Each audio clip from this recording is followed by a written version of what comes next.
Cześć! Dzisiaj z Agnieszką omówimy Wam Wasze ulubione kremy do przełożenia tortów, czyli kremy maślane.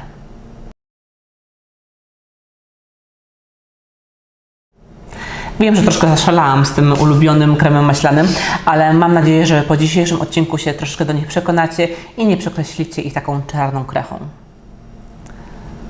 Ja wiem, że jestem znana z tego, że jestem królową kremów mascarponowych, śmietankowych mascarponowych, ale powiem Wam, że ja się wychowałam na kremach maślanych. I ja je do dzisiaj bardzo lubię, tylko jakoś tak się złożyło, że jak już weszłam w tą śmietankę, w tą mascarpone, to bardzo ciężko mi jest tak zacząć robienie kremów maślanych. Jakoś nie znalazłam jakiegoś idealnego momentu, żeby zacząć te kremy robić, więc bardzo się cieszę, że Agnieszka zaproponowała mi prowadzenie wspólnie tego naszego kanału, ponieważ ja wiem, że ona jest fanką kremów maślanych. Tak, zdecydowanie. I od tego czasu, możemy powiedzieć, od dzisiaj zaczniemy kręcić. Taką serię z kremami maślanymi. Słuchajcie, bo kremy maślane mają trochę taki zły PR. Dokładnie. Tak naprawdę w tym naszym cukiernictwie wszystko się rządzi trochę takimi falami i takimi trendami. Po prostu przyszedł taki moment, kiedy zaczęliśmy używać do przełożeń właśnie śmietany z mascarpone i te kremy, ponieważ są dosyć proste do zrobienia, to jest łatwe. taka właśnie zaleta tych kremów, że są proste. Ja jestem ogólnie bardzo się boję czegoś, jak powiedzieć, że mi się zważy, czy inne rzeczy, które mogą się wydarzyć. I jak już zaczęłam właśnie wchodzić w te kremy śmietankowe, już jak się je jakby wyuczyłam i są już dla mnie bezpieczniejsze niż na przykład krem maślany. Tak, no bo ich nie robiłaś, ale właśnie to jest kwestia tego, że przyszła ta moda na te śmietanowe kremy, a tak naprawdę zaczęliśmy pomijać to, co kiedyś królowało w tortach, a kiedyś w tortach królował budyń i masło. Dokładnie. Nie wiem, czy pamiętasz taki tort węgierski. Tak, pewnie, że tak. Te kremy, słuchajcie, naprawdę są bardzo dobre. Te kremy maślane to nie jest też to, z czym może nam się w okresie, jak mamy tutaj starszych widzów, to będą pamiętać, że w czasie PRL-u zaczęła się taka zła tendencja zamieniania masła na margarynę. Był taki moment, kiedy z kremów maślanych przeszło się na kremy bardziej margarynowe. One już nie były takie dobre jak na samym maśle. Były też dolewane, do tego kremu był dolewany spirytus, żeby nie było czuć tej margaryny. Ale ja pamiętam, nie wiem, czy to było na margarynie robione, ale u mnie tak jak w rodzinie królowało ciasto na imprezach, to brzdąc.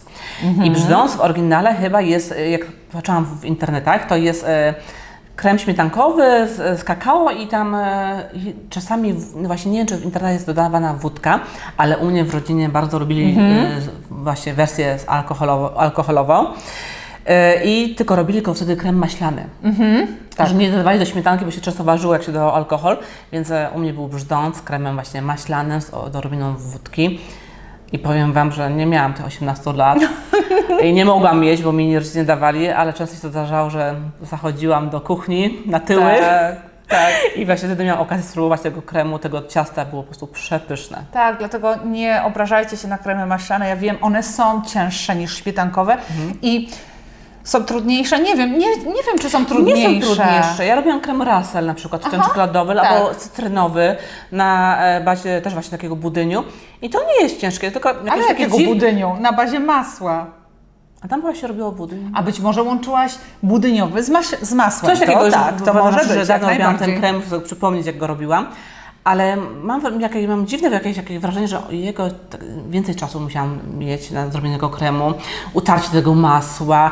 W kremie cytrynowym jest tak, że trzeba było uważać z dodawaniem soku z cytryny, żeby się masło nie zważyło.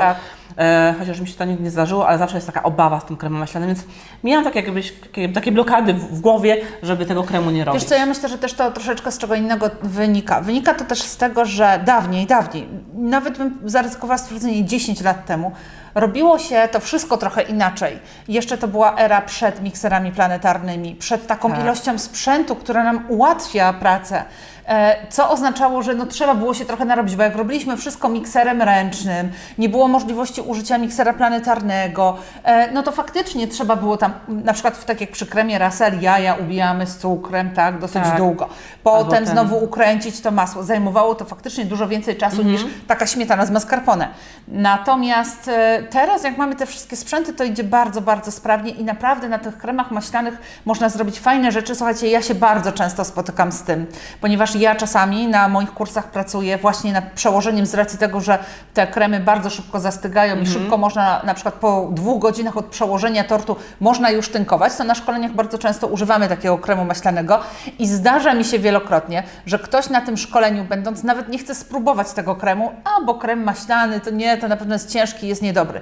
Jeśli ktoś się pokusi o spróbowanie albo wróci do domu i zje ten tort z tym kremem maślanym, to nagle się okazuje, że dostaje mnóstwo wiadomości: ej Aga, to jest naprawdę dobre, ten krem nie jest takim kremem maślanym, z czym ja sobie to kojarzyłam, więc warto się troszeczkę przekonać, te kremy mają swoje plusy, swoje minusy oczywiście, ale warto spróbować, bo naprawdę można z tego zrobić cuda, bo można przełożyć tym tort, można udekorować babeczki, tak? To jest bardzo fajne. Idealne kremy do babeczek. Tak, dokładnie, więc to jest naprawdę bardzo fajny krem i myślę, że tutaj nie ma co się ograniczać tylko i wyłącznie do śmietany i mascarpone, tylko popróbować jeszcze czegoś innego.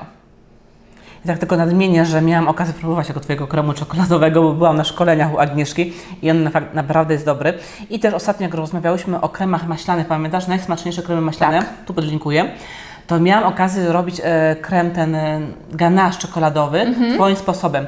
Jak robiłam go moim sposobem, to jakoś mi tak nie za bardzo smakował. Był taki ciężki, taki, nie wiem co powiedzieć dokładnie, go opisać, ale jak go zrobiłam sposobem Agnieszki, to pamiętasz, co mówiłam? Że smakuje jak mus czekoladowy, taki leciutki. Więc jakby powiedzieć, że można zrobić dobry, pyszny krem czekoladowy do przełożenia tortów i to na kremie maślanym. Jak wspomniałyśmy, krem śmietankowy wydaje się prostszy do zrobienia. Ale jakie są jeszcze jakieś inne różnice, które jakby są pomiędzy tymi dwoma kremami?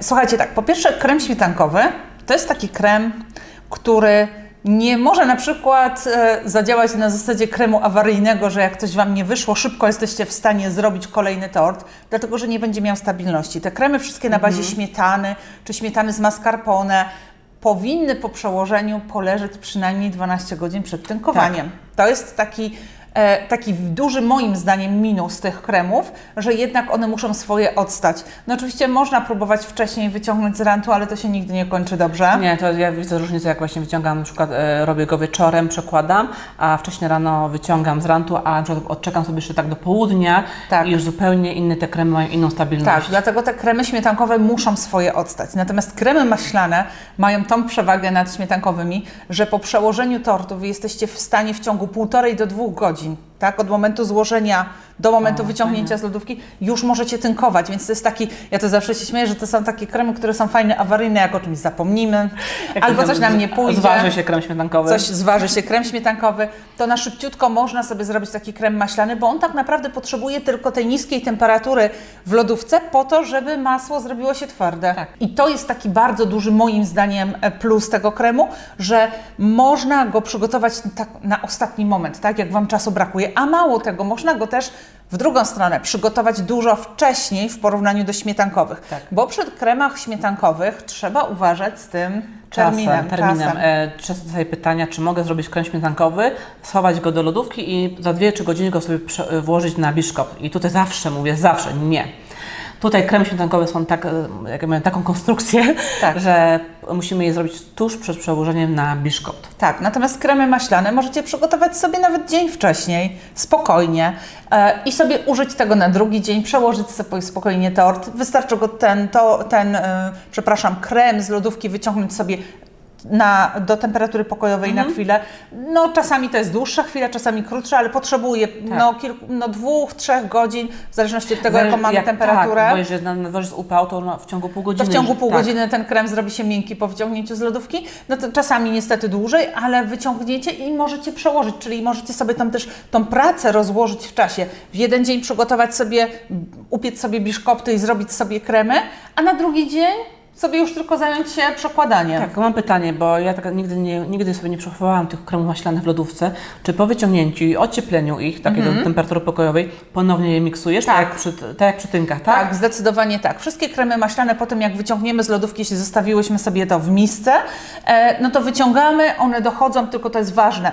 Musi krem sam zmięknąć. To nie możemy go miksować, jak on jest jest twardy, tak? Dlatego, że ja akurat najczęściej pracuję na kremie à la Russell, czyli właśnie na ubijanych jajach z cukrem i do tego dodawane masło i różne dodatki. Jeśli my przemiksujemy ten krem w momencie, kiedy on jest zimny, no to tak naprawdę całą tą strukturę tych ubitych jajek zniszczymy i zrobi nam się taki twardy, nieprzyjemny krem. Natomiast jeśli doprowadzimy do temperatury pokojowej, no to potem przemiksować, przemieszać porządnie, żeby to nam się wszystko połączyło i spokojnie można używać do przekładania. No to super. Zaletą tych kremów maślanych, jak Agnieszka powiedziała, jest to, że bardzo szybko nam twardnieją w lodówce. Tak. No ale w drugą stronę one dłużej się, jakby powiedzieć, topnieją nam, miękną. Tak. Krem śmietankowy, jak mamy tort z kremem śmietankowy, to tak naprawdę faktycznie możemy wyciągnąć, pokroić, od razu podać gościom. Z kremami maślanymi jest z kremami maślanymi jest trochę inaczej. Tort, który jest przełożony kremem maślanym w środku, to powinien być taki tort, przy którym pamiętamy, że wyciągamy sobie przynajmniej pół godziny wcześniej, a nawet może być dłużej. Spokojnie, nawet godzinka może sobie postać poza lodówką, więc to jest też pewna zaleta, tak? Czyli nie musimy go szybciutko kroić, bo coś się tam nam zepsuje czy cokolwiek, tylko możemy go wyciągnąć, on sobie stoi, dlatego że te kremy, jakby to powiedzieć, na zimno, kiedy one są twarde, nie są dobre. Tak samo jak tynk. Jak tynk maślany nam zmięknie, jak go wyciągniemy wcześniej, raz, że lepiej się go kroi, a dwa, że jest smaczniejszy. Tak? Jak jest zimny, no to te płaty takie kruszą się i tak dalej. I to samo tyczy kremów maślanych do przełożenia naszych tortów. Ja tak raz miałam, że wyciągnęłam tort właśnie z kremem maślanym i tak po prostu praktycznie od razu pokroiłam i on się tak kruszy, ten krem. Tak, on się kruszy, ciężko jest go ładnie pokroić, więc najlepiej jest go wyciągnąć wcześniej przynajmniej pół godziny, ale zaryzykowałabym spokojnie, że godzinkę wcześniej, 45 minut do godzinki można wyciągnąć wcześniej, wtedy dopiero go pokroić i ja też zawsze sugeruję, żeby po tym, jak już pokroicie na talerzyki, niech one jeszcze chwileczkę odleżą. Ja nie wiem, 10 minut, 5-10 minut. No, to niemożliwe. Ale jak już postawisz tort na stole wśród gości, to nie. No to jak zaczną jeść, to jeszcze nie będzie aż tak smaczny, jak będą kończyć go jeść, więc na pewno przyjdą po... Rozkrój tort i powiedzieć, poczekajcie, że kawę muszę zrobić. Idealna sytuacja. Więc tak, one po prostu bardzo dobrze smakują w momencie, kiedy są w temperaturze pokojowej, kiedy nie są twarde i wtedy naprawdę te smaki są wydobywane, bo jak ten krem jest zimny, to czujemy masło. W momencie, kiedy ten krem się ociepli, my już tego masła tak nie czujemy. To nie jest taki ciężki krem, tak jak Magda wspominała. On ma taki musowy jest, taki, może nie porównałabym tego do musu ze śmietany, ale jest taki bardziej puszysty i delikatny. Jak powiedziałaś, że właśnie czujemy masło, bo krem za zimny, i to faktycznie może być ten moment, kiedy jakby goście jedzą tort taki schłodzony i wtedy mogą mówić, że im ten krem maślany nie smakuje, bo był za szybko wyciągnięty z lodówki, tak dosłownie podany tuż po. I to może być taki problem, gdzie ludzie narzekają na kremy maślane, bo ciężko się kroi, kruszy się, no i zalatuje, jak powiedzieć, masłem. Tak, więc tutaj koniecznie wyciągamy wcześniej, kroimy i podajemy w temperaturze zbliżonej do pokojowej. Kremy maślane mają też taką zaletę, szczególnie przy babeczkach, że możemy na taki krem położyć na przykład różne dekoracje z masy cukrowej, są takie opłatki, takie różne jakieś dekoracje malutkie. Tak, motylki i te sprawy. A na kremie śmietankowym, czy na przykład na kremie czekoladowym, właśnie śmietanka, czekolada, już takiego czegoś nie możemy za bardzo zrobić, bo po prostu te dekoracje się roztopią. Tak, i w przypadku kremów śmietankowych, jeśli dekorujemy sobie babeczkę, no to musimy zabezpieczać zawsze ten opłatek, czy cokolwiek tam mamy z papieru, na przykład czekoladą. Tak, roztopioną czekoladą, smarować. Dokładnie. Natomiast w kremie maślanym nie ma takiej ilości wilgoci, więc spokojnie taki opłatek po prostu można włożyć i nic się z nim nie stanie, absolutnie. I to też bardzo ważne, słuchajcie, że jak robicie babeczkę na jakieś różne uroczystości, to te babeczki zazwyczaj stoją 5 godzin na sali na przykład i krem śmietankowy to nie jest idealne rozwiązanie, bo tak mam wrażenie, że godzinka max i powinno się je schować ponownie do lodówki. Tak, one tak naprawdę tracą i mogą się zepsuć. To jest bardzo mogą szybko się zepsuć. A teraz podpowiemy Wam, jakie masło najlepiej użyć do kremów maślanych. Bo to nie jest taka prosta sprawa. Słuchajcie, jak mówiłyśmy o tym przy kremach do tynkowania, tam podlinkujemy chyba, było najtrwalsze kremy maślane, tak. To tam mówiłyśmy, jakie idealne masło jest do kremów do tynkowania, a które masło się do tego nie nadaje. I to właśnie to masło, które się do tynkowania nie nadaje, idealne jest do kremów maślanych do przełożenia. Tak. Tym masłem, za którym nie przepadam do tynków, jest masło łaciate, dlatego że ono dosyć szybko robi się miękkie, ono nawet jak jest w lodówce, to jest takie delikatnie miękkie. Natomiast bardzo lubię stosować to masło właśnie do przełożeń, czyli do tych kremów maślanych, którymi przekładam swoje torty. Dlatego, że to masło, ono nigdy nie jest twarde całkiem na kamień, zawsze jest delikatnie, chociaż miękkie i dużo szybciej się ociepla. Czyli właśnie to, o czym mówiłyśmy, o tym wyciąganiu wcześniej tych kremów z lodówki, no to tutaj to masło fajnie działa, dlatego, że dużo szybciej ten krem robi się miękki i przez to jest smaczniejszy. No chyba, że chcecie do babeczek użyć kremu, wtedy możesz sobie właśnie innego Tak, użyć, tak. ale do tortów to myślę, że to masło jest idealne. Tak, do tortów masło łaciate jak najbardziej, dlatego że ono bardzo szybciutko robi się miękkie i wtedy nie ma tej takiej obawy o to, co mówiłyśmy wcześniej, że będzie zbyt twarde, Tak, że tak. nie będzie smaczne, więc łaciate tutaj polecamy. A znalazłeś jeszcze jakieś inne masło, takie podobne właściwościach od łaciatego?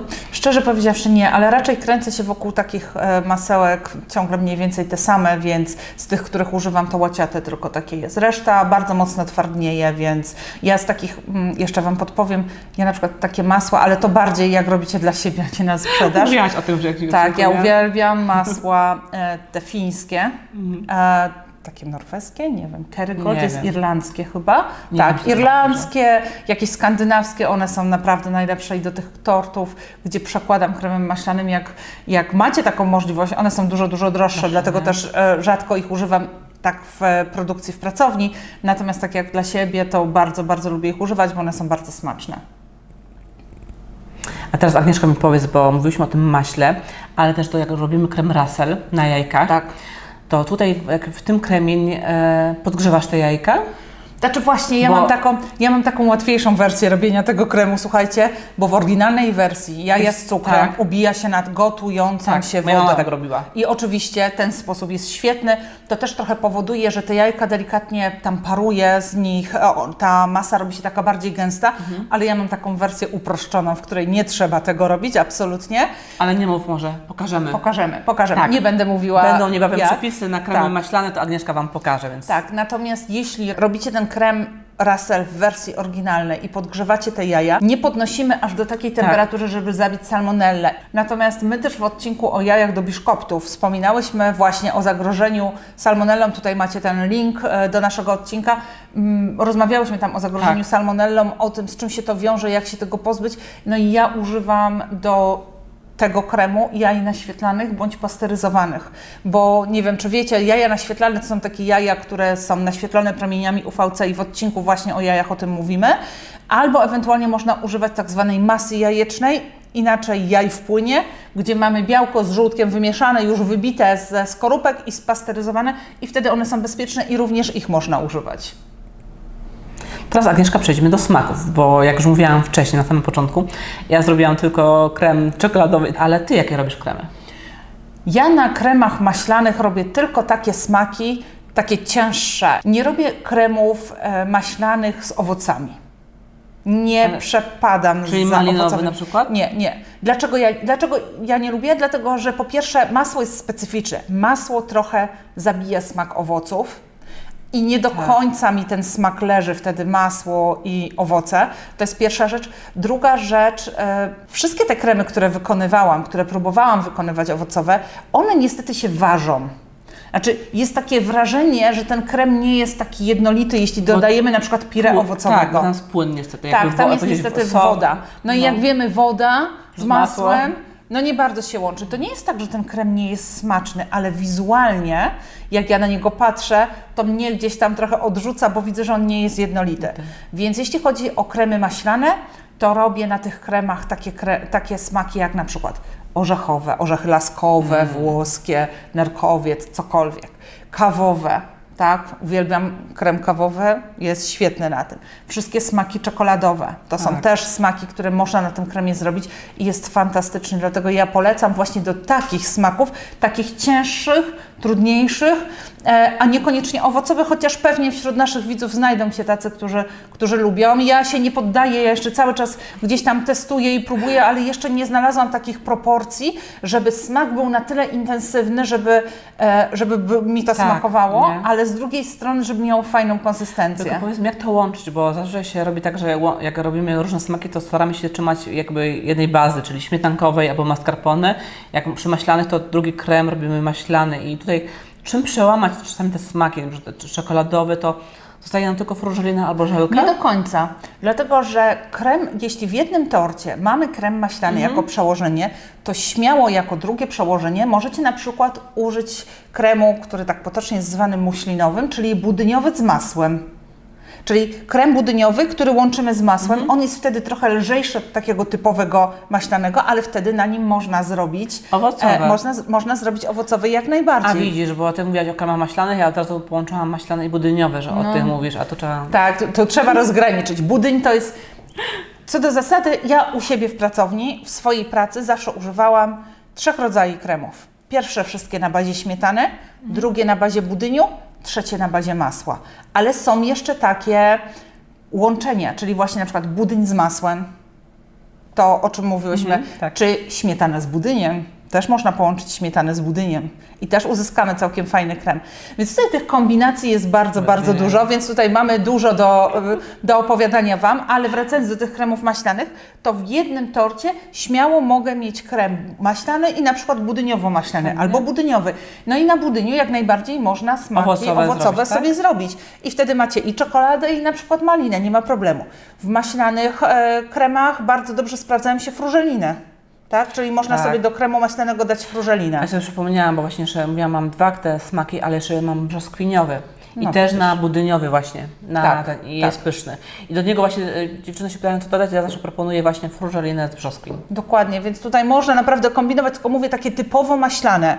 Mam na myśli tak na przykład to, co ja lubię Masło najbardziej, czekoladą. czyli tak, masło, jaja, masło i czekolada. Takie typowo maślane przełożenia, no to one mówię, takie nie robię ich owocowych, bo mnie to po prostu nie leży, ale właśnie te takie cięższe smaki, zresztą kremy maślane są jeszcze pod jednym kątem fajne, pod takim, że można do nich dodawać alkoholu.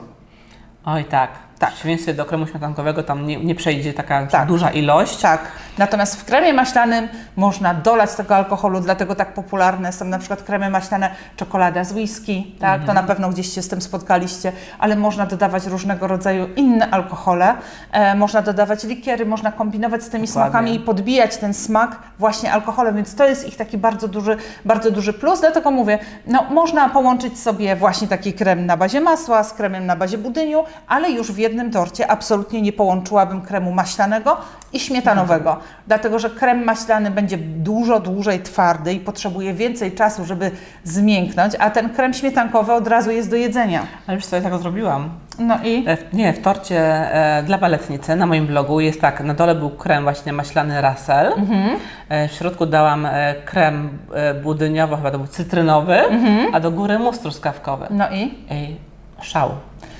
No być może Wiesz co, wydaje się, że to też, że tak, ten tort, ale ten tort stał troszeczkę, bo jeszcze robiłam, to było u mojej przyjaciółki, zdjęcia sobie robiłam na blog i on właśnie zdążył zmięknąć, ale te połączenie akurat fajne było. Być może, ja akurat nie jestem zwolenniczką łączenia tego nie ze względu na smak, tylko jakby bezpieczeństwo, bezpieczeństwo tego tortu, bo wiesz, jak wyciągniesz ten tort, nie wiem, masz jakiś delikatny mus i on będzie stał godzinę poza lodówką, no to może się zrobić mniej stabilny, coś się może powybrzuszać, coś może z nim pójść nie tak, a ten krem maślany jeszcze będzie twardy. Dlatego ja nie jestem zwolenniczką łączenia. Ja łączę, mówię, masło z budyniem, budyń ze śmietaną, ale śmietany z masłem nigdy. Po prostu są wyjątki. Ten tort akurat po prostu tak wyszedł i akurat był wyjątkowy. Jak ale ci smakował, to wszystko nie, też właśnie mówię, że 2 kremy były budyniowe, tylko ten górny był mus i był, jak się powiedzieć, na samej górze. Inaczej by było, gdyby on był na samym dole, ten mus truskawkowy. Dokładnie i to już byłoby... Myślę, że wtedy by ci zrobiło beczkę, jakby tak sobie stał, to by się zaczął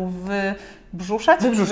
Dlatego, jeżeli koniecznie chcecie dać do maślanego jakiś właśnie mus, to ewentualnie musy na samej górze. Żeby... Chociaż ja tak jak mówię, Magda ma tutaj inne zdanie, mówi, że może ja chyba bym się bała po prostu. Słuchajcie, ja jakby tak podchodzę do tego bardziej muszę dbać o bezpieczeństwo tego naszego tortu, żeby nic się tam złego nie stało. Magda robiła dla siebie, więc tutaj się sprawdziło. Możecie spróbować. Jeśli spróbowaliście, dajcie koniecznie znać w komentarzu. I też było takie ważne, że warstwa tego musu nie była za gruba, bo też niektóre dziewczyny robią bardzo 2-centymetrowe warstwy kremów, bo wtedy już by tak smakowo niezbyt, a wtedy było, pamiętam, że około centymetra miało, więc... Może go było po prostu mało. Może... Tak, i się tak fajnie się komponowało z tym wszystkim. Wiecie, no czasami po prostu się udaje, czasami nie. Ja nie mogę ryzykować, tak? U mnie takie ryzyko jest nie do przejścia, więc ja bym tego nie zaryzykowała, ale dobre. Ten musisz kiedyś zrobić. I ja muszę go jakby powiedzieć ponownie zrobić, bo już to było na samym początku, on nie wygląda tak ładnie, jakbym chciała, więc zrobię go i przyniosę Ci do spróbowania. Koniecznie, będę musiała spróbować. Jeszcze jest jedna zaleta kremów maślanych, to jest ich data ważności do spożycia. Jak wiemy, kremy śmietankowe mają tą krótszą datę i musimy tutaj uważać. Często jest tak, że robicie tort w jednym dniu. Dzisiaj go robimy, jutro podajemy gościom, bo się boicie, że pojutrze tort będzie niedobry z kremem śmietankowym. To jest, tak powiedzieć, nieprawdą, ponieważ ja już od bardzo dawna torty robię, jakby powiedzieć, etapami.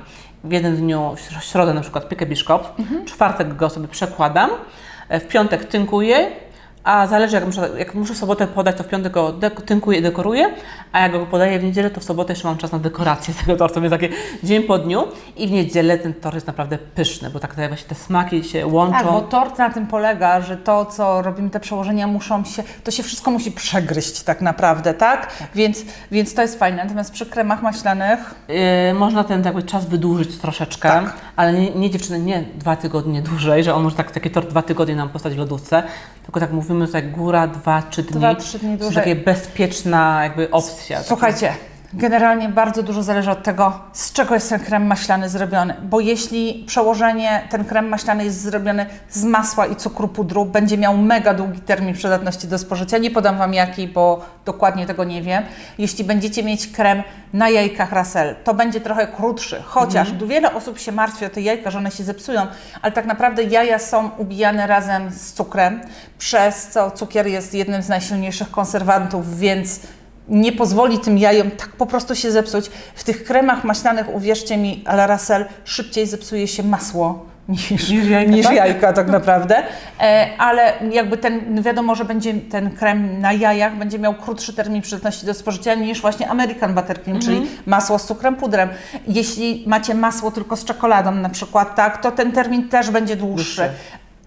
Wszystkie te kremy maślane wytrzymują dłużej niż kremy śmietankowe, ale to mówię, to tak 2 też zależy od dni. dodatków. Jeśli dacie jakąś frużelinę malinową do środka, czy jakieś owoce świeże, to już Wam skraca automatycznie jakby termin do spożycia. Tak. Szczególnie jeśli robicie na przykład krem, tort ze świeżymi owocami, to ma krótszą datę ważności niż taki tort, gdzie dacie żelkę z owoców. Oczywiście, że tak, bo owoce takie świeże bardzo szybko potrafią się zepsuć i nawet my wkładając te owoce do tortu, za parę godzin jest wszystko super, a za kilka godzin może być coś nie tak, więc to jest takie ryzykowne. Dlatego ja zdecydowanie wolę dać żelkę lub frużelinę do tortu, zamiast świeżych owoców. Zdecydowanie tak. Nie jestem fanką świeżych owoców. Od wielu lat nie stosuję świeżych owoców do przełożeń, tylko i wyłącznie takie owoce, które są poddawane obróbce cieplnej, czyli mamy frużelinę albo żelkę, a owoce ewentualnie do dekoracji, chociaż to też. Różnie bywa. Owoce do środka to mogę sobie dać, jak robię dla siebie tort. Tak dzisiaj, jak robię, dzisiaj składam, jutro do kawki. Dokładnie Na szybko tak. potrzebuję. Natomiast dla klienta bym nie zaryzykowała, bo nigdy nie wiadomo, co się wydarzy.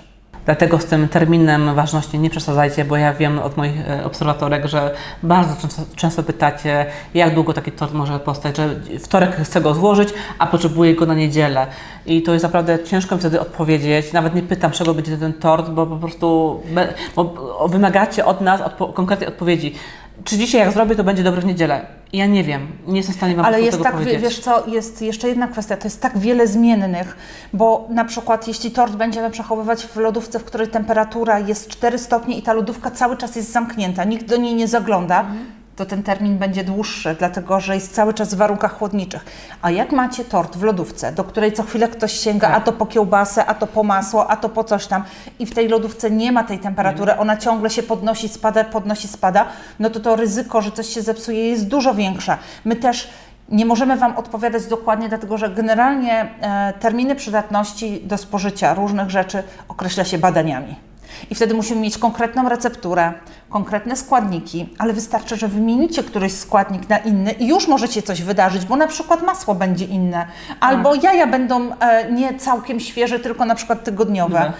Więc tutaj naprawdę może być wiele rzeczy. Ja myślę, że tutaj zdrowy rozsądek jest jak najbardziej wskazany, tym bardziej, że większość z Was jednak robi te torty dla siebie, tak bardziej. Tak. Więc tak z rozsądkiem do tego podchodźmy. Ja swoje torty potrafiłam jeść po tygodniu, tak, swoje własne domowe, gdzieś tam kawałek jadło się Tak, na bieżąco tak. i I po zostawało. tygodniu zostawał jeszcze jeden i zawsze się znalazł ten odważny, co go zjadł i nic mu nie było, ale ja nie mogę Wam powiedzieć, czy Magda, że u Was Dokładnie. będzie dokładnie tak samo, więc te terminy, wszystko róbcie z głową, wiadomo, ten tort musi swoje przeleżeć, czyli powiedzmy 2 dni takie, żeby on się ustał, 2-3 dni, żeby on się ustał, ale nie trzymamy tortu przez 2 tygodnie, bo myślę, że nikt by nie zaryzykował Nie. zjedzenia czegoś takiego.